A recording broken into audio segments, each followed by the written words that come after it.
பிரியமானவர்களே, ஆண்டவராகிய இயேசு கிறிஸ்துவின் நாமத்தினாலே உங்களை வாழ்த்துகிறேன். இந்த நாளிலும் நம்முடைய தியானத்திற்காக நெகேமியாவின் புஸ்தகம் 6ஆம் அதிகாரம் 15, 16 ஆகிய வசனங்களை நான் வாசிக்கிறேன்.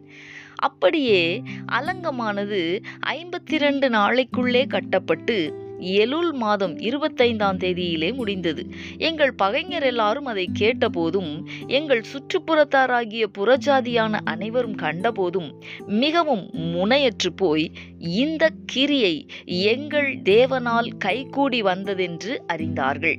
எனக்கு அன்பானவர்களே, தேவ மனிதனாகிய நெகேமியா சிறையிருப்பிலே சூசான் அரண்மனையிலே இருந்தபோது யூதா தேசத்தின் எருசலேமின் அலங்கம் இடிக்கப்பட்டதையும் அதன் வாசல்கள் அக்கினியால் சுட்டெரிக்கப்பட்டதையும் கேள்விப்பட்டு அழுது துக்கித்து தேவனை நோக்கி மன்றாடி உபவாசித்து ஜெபித்தபோது நெகேமியாவுக்கு ராஜாவின் கண்களில் தயை கிடைக்கவே அவர் தன்னுடைய தேசத்திற்கு கடந்து செல்லுகிறதற்கு ஒப்புதல் கிடைத்தது.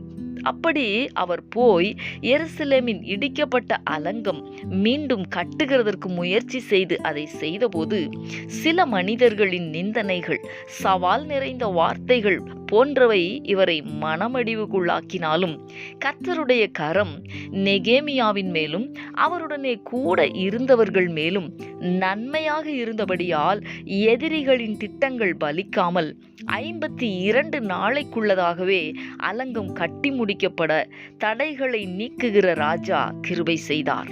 தடைகள் விலகினது, காரியம் தேவனால் கைகூடினது. அன்பானவர்களே, உங்களுடைய வாழ்க்கையிலும் தேவன் தடைகளை நீக்கி காரியத்தை கைகூடி வர பண்ணுவார்.